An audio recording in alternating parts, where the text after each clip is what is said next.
Hey extraordinary people, I'm Daniel, and I want to tell you about Avengers Campus, the new Marvel land in the Disneyland resort. Avengers Campus is located in Disney California Adventure in the area that used to be a Bugs Land. It opened in June of this year, and I just visited it in September. Now you may be wondering, the Marvel Cinematic Universe has been huge for years. Why did Disney wait so long to put Marvel in its theme parks? Well, this is why. You see, in 1999, 10 years before Disney bought Marvel, Universal Studios opened Islands of Adventure, which include Marvel Superhero Island. At the time, Marvel was in financial straits and was selling the rights to their characters to any studio that would buy them, and Universal decided to buy the theme park rights to the characters. So what happened when Disney bought Marvel? Well, after some lengthy legal proceedings, it was decided that Universal had the rights to Marvel characters for their parks east of the Mississippi River, as long as those characters appeared in a Universal park. This meant that Disney World couldn't feature any major Marvel characters except for basically Guardians of the Galaxy. The Disneyland Resort, on the other hand, is located on the west of the Mississippi River, and therefore is free to use whatever Marvel characters they want. They just can't use the Marvel name. Hence the name Avengers Campus and not Marvel Land or something. So Disney had to get through all of those legal proceedings just to know what they were allowed to do with Marvel in their parks, and that's why it took them so long to build Avengers Campus. Now the in-universe story of Avengers Campus is pretty simple and is told by a display in the park. It says, originally, this site was a restricted Stark Industries complex dedicated to top-secret research. Now, its doors have been opened. It has been remade into Avengers Campus to be a home where Earth's mightiest heroes can assemble from across space and time to freely share their technology, skills, and knowledge with all. Our world needs more heroes. This centralized assembly, mobilized to prepare, unite, and safeguard, was forged to bring heroes together. May this campus act as a beacon to inspire and empower a new generation of Earth's champions. Grow with the strongest, build with the brightest, unite as one team. Avengers assemble. So the backstory of Avengers Campus is pretty coherent. It's set in California, so it works well with the overall concept of the park. What they don't tell you in the park though, probably because there's no organic way to convey this, is that it's not actually set in the main timeline of the MCU. Avengers Campus is actually set in the alternate Marvel theme park universe, in which Thanos never got the Infinity Stones, Steve Rogers is still alive, Tony Stark is still alive, and basically, none of the events of Infinity War Endgame happened. So what's actually in Avengers Campus? Well, not much. There's 2 rides, 1 restaurant, 1 shop, some shows, an outdoor shopping kiosk, a few food stands, and that's basically it. For being based on such a huge, popular franchise, it is a very small area of the park. So the 2 rides in Avengers Campus are Guardians of the Galaxy Mission Breakout and Web Slingers A Spider-Man Adventure. Now, Guardians of the Galaxy Mission Breakout actually opened in 2017, before Avengers Campus was even announced, and they just kind of absorbed it into the area. And even when it first opened, it wasn't even really a new ride. It was a re-theme of the Twilight Zone Tower of Terror, which in my opinion was a very welcome re-theme. The Disneyland Tower of Terror was always the vastly inferior version to the one in Disney World, and it really needed something to set it apart. So if you remember the character the Collector from Guardians of the Galaxy, he's basically the villain of this ride. The story of Mission Breakout is that you're a tourist visiting the Collector's collection, and the main attraction is the recently captured Guardians of the Galaxy. As you walk into the building, you can see the collection and various artifacts from the different Marvel movies. You enter the pre-show room and have your hands scanned to use as a form of ID to get around the building. But while you're watching a video of the Collector explaining what's going on, Rocket Raccoon suddenly enters the room and explains that he needs your help to free the other Guardians.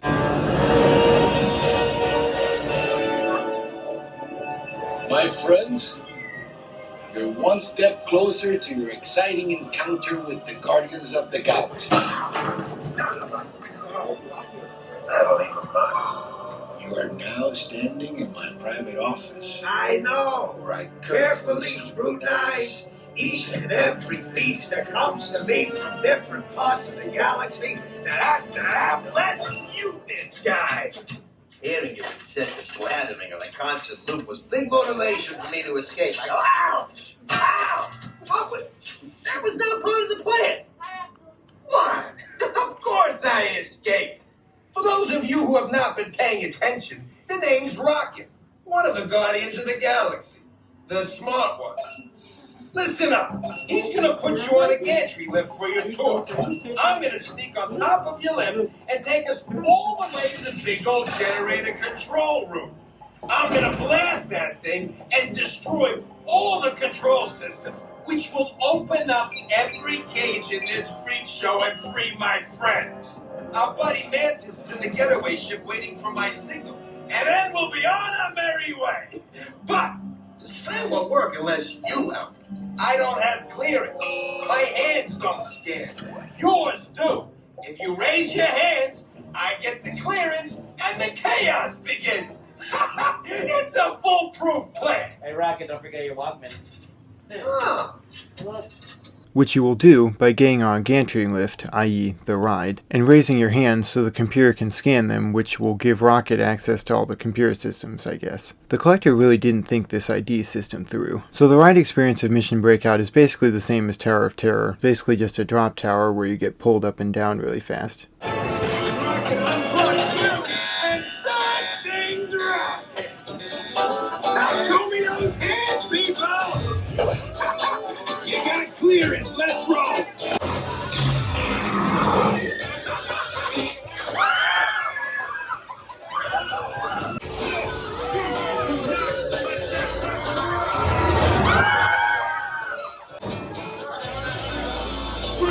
Press the button.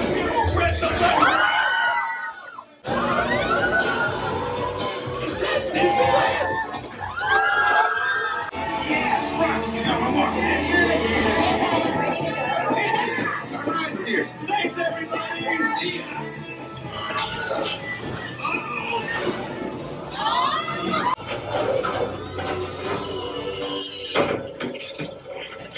We are out of here. Let's go. Why do you think you did? You barely stepped there. It did nothing. We did all the fighting. It did not help us at all. Should be thanking me. Thank Travis.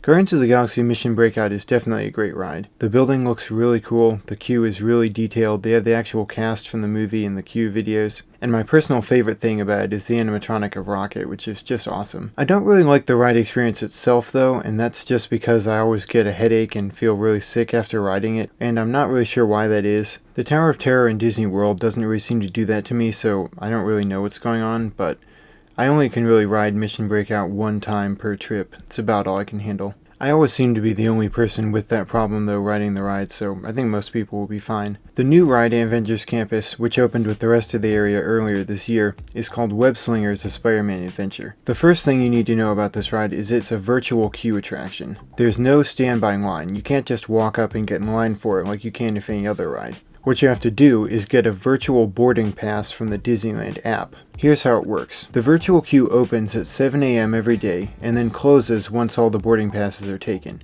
It then reopens at 12 o'clock p.m. and does the exact same thing. And the virtual queue fills up immediately. You literally have about 1 second once it hits 7 o'clock or 12 o'clock to get a pass, or else they're all going to be gone. So you literally have to wait at the app and count the seconds while refreshing the page, which is kind of annoying. Although out of all the times I've done it, I've only not gotten a pass once, and I was able to get one later in the day. So it's not necessarily hard if you know what you're doing, but it is annoying. Now even though you get 2 chances to join a virtual queue, you only get to join 1, which means you only get to ride Web Slingers once per day. In my opinion, this is very much to the ride's detriment, but I'll get to that later. So the story of Web Slingers is that you're visiting an open house at the Worldwide Engineering Brigade, or WEB, which is a program for young engineers to build future technology. There's a sign on the wall as soon as you walk inside that shows you all the different members of the team, but they don't actually appear in the ride. Next you move into the pre-show room, and give them access to cutting-edge resources so that they can create tech that will empower everyday people like you.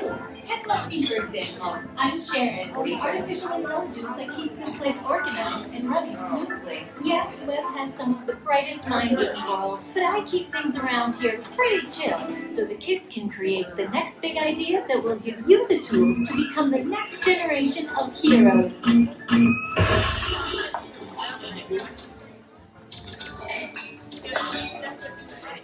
We hope you have a great time on your visit to the Worldwide Engineering Brigade Open House. And now, our project lead, the brilliant, Peter Parker. Hey, what's up? I'm Peter Parker, and here at Web we got access to some pretty awesome tech, like vibranium from Wakanda, or this crazy alien juice stuff. We have pin particles and Stark Tech. It all helps us develop really cool stuff like these spider bots, for example. Check it out, they have this really cool self-replicating feature. Because? This is awesome. Buddy, you can stop doing that now.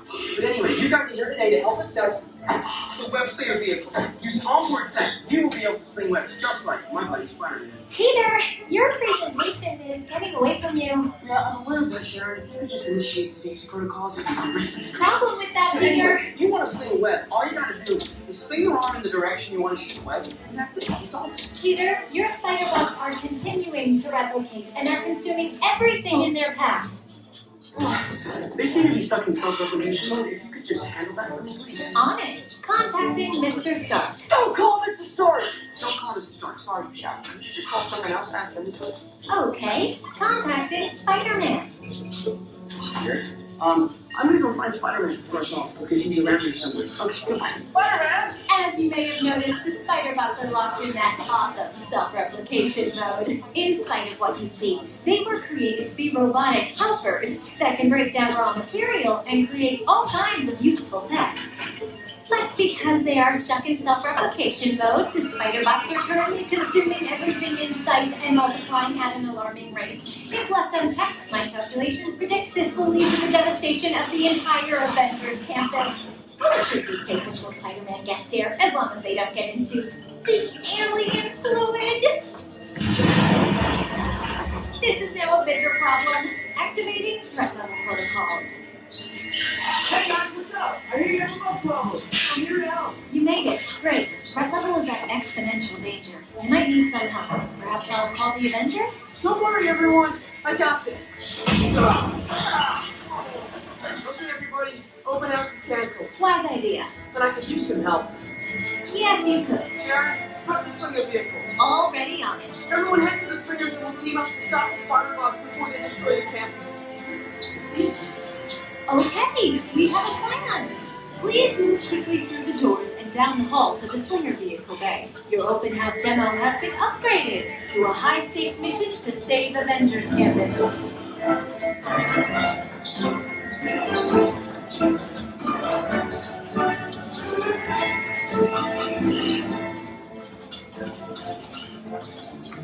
Okay, so you board a web slinger vehicle, and the ride consists of stopping in front of various screens that portray different areas of Avengers Campus, where you fight spider bots by slinging webs at them by moving your arms, and you get points based on how many spider bots you destroy. Okay, please sit back and enjoy your ride until we reach the pending disaster. Wait, I thought the threat level was still an exponential danger. Little help here! Gotcha! Am I glad to see you guys?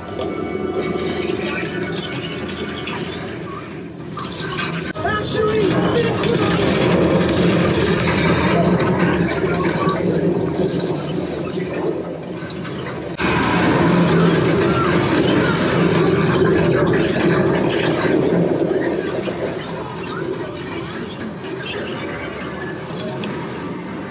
yeah, that sounds right.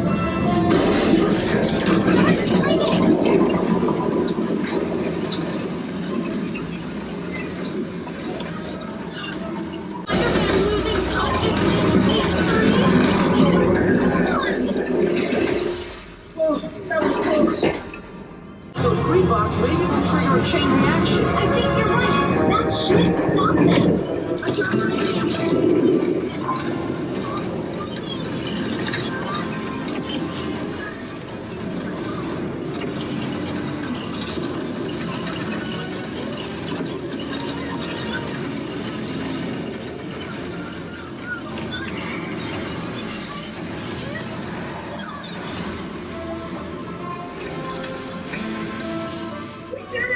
I can't believe the chain reaction didn't work! You guys were amazing! I'm very impressed, Spider-Man. You really solved the problem. Hey, thanks for attending our open house presentation and preventing the destruction of the world as we know it. Please collect your wits and any personal belongings as you exit the vehicle. See you later! Now in the pre-show and all the signage throughout the queue, they show you moving your arms like this, with your forearm basically parallel to the ground and the web basically shooting out in front of you. This is not accurate to how the ride actually works. When I tried to shoot webs like this, they would come out at a downward angle and just shoot into the ground.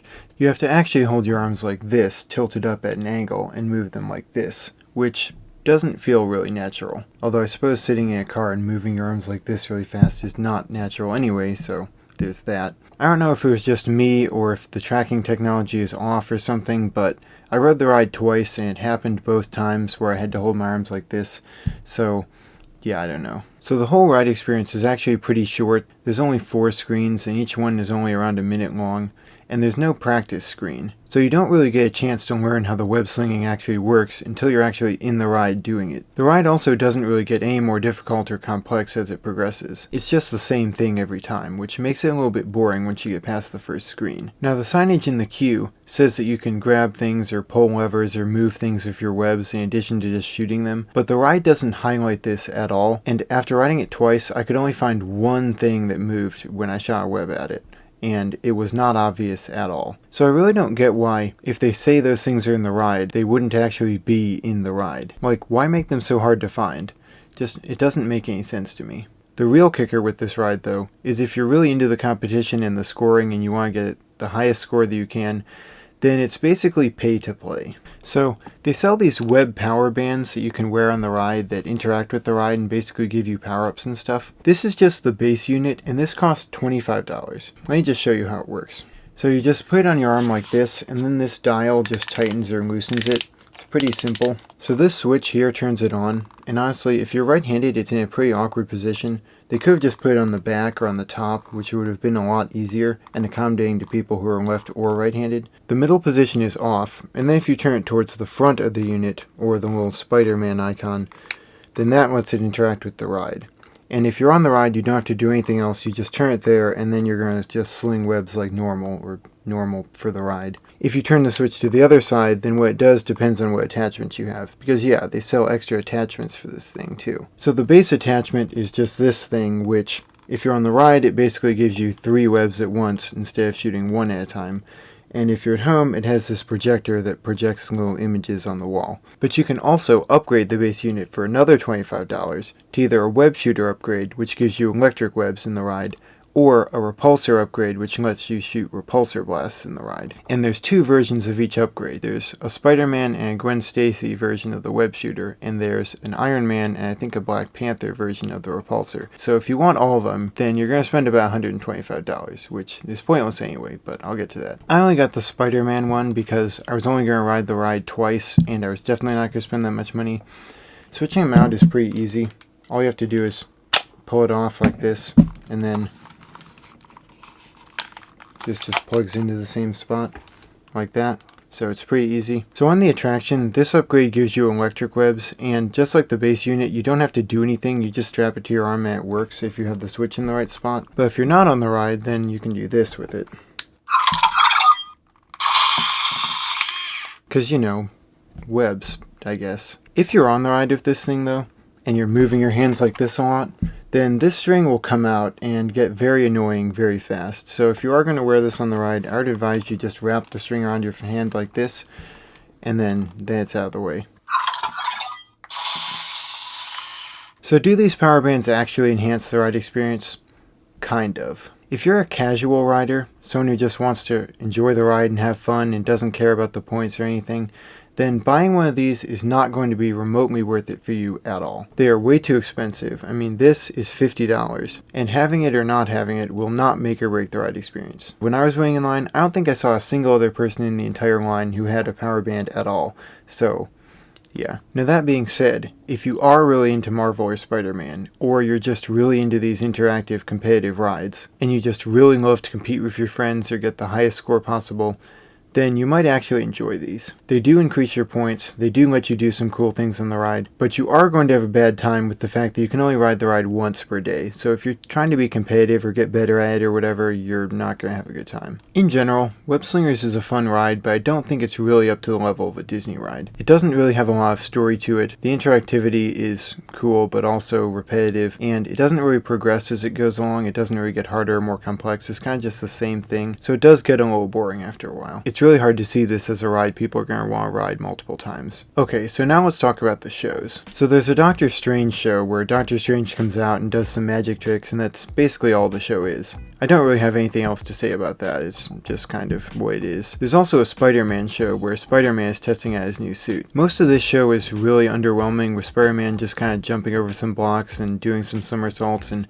basically just doing stuff that I could do. Like, he just doesn't do anything remotely impressive. What is extremely impressive though is the animatronic Spider-Man that they launch over the building.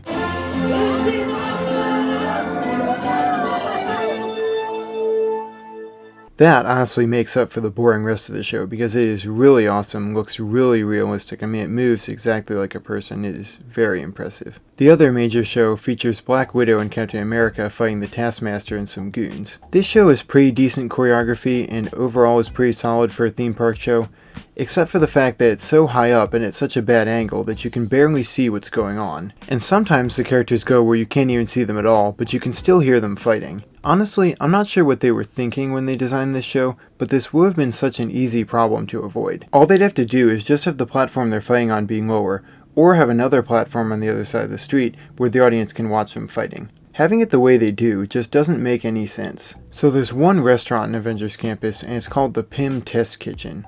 And it also has a snack bar basically called the Pym Tasting Lab, but they're basically the same restaurant. So it's themed after Hank Pym, the original Ant-Man, of course. And it's supposed to be a lab where they shrink and grow food, for some reason. While the interior of the building is pretty cool, I ate there once and the food really wasn't very good, so I'm probably not going to go back there. Avengers Campus also has what's called the Shawarma Palace, but it's a stand, not a palace, and it doesn't actually sell shawarma at all. Shawarma is meat slow roasted on a vertical spit and served by cutting slices off the spit. What they sell at the Shawarma Palace is just chicken on a stick wrapped in foil under a heat lamp. So not shawarma by any stretch of the imagination. Now let's talk about the merchandise you can buy at Avengers Campus. So they have an outdoor stand that sells Avengers Campus merchandise, and then they have a store called Web Suppliers that just sells web-themed merchandise. And they have the usual shirts and pins and stuff you expect at Disney Park, but what they have as their kind of signature item for Avengers Campus is this remote control spider bot. So these cost $80, and you can basically remote control them to make them walk around or fight each other if you have two bots, which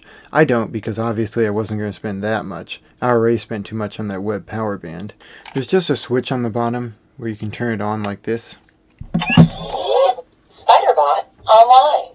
Then you have to turn the remote on, which also has a switch here. And if you don't turn them on at about the same time, then the remote, as you can see, won't connect to the Spider-Bot, which is kind of annoying. So you have to basically turn them on at the same time. Spider-Bot online. So now as you can see, I can control it.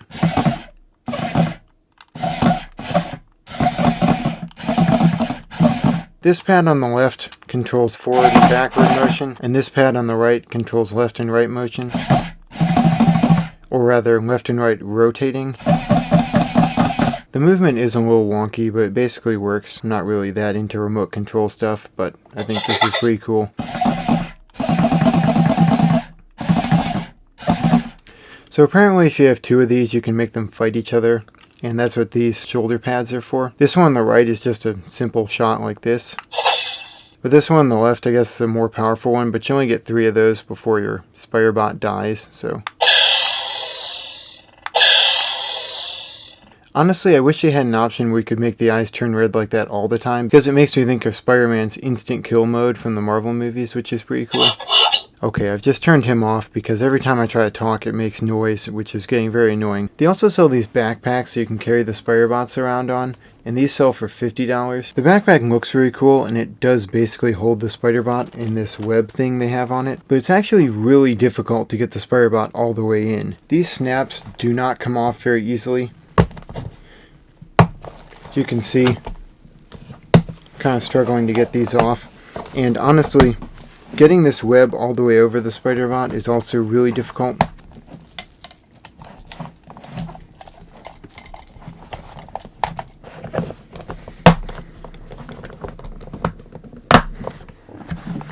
This is what it looks like when it's done, and like I said, it looks cool, but it's very difficult to actually do, especially the first few times before it all kind of loosens up, so I really can't imagine a kid having an easy time doing this. So in general, while there's a lot to like about Avengers Campus, it kind of just feels incomplete and not really up to the standard of a Disney park.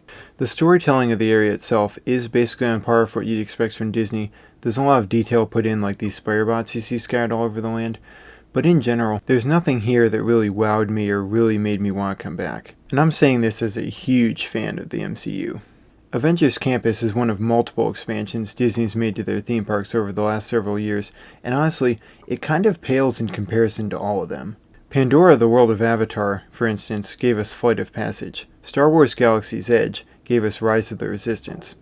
What did Avengers Campus give us? Now, I'm not trying to bash Avengers Campus too hard. I get they only have a small area of the park to work with, and I do genuinely like the area for the most part.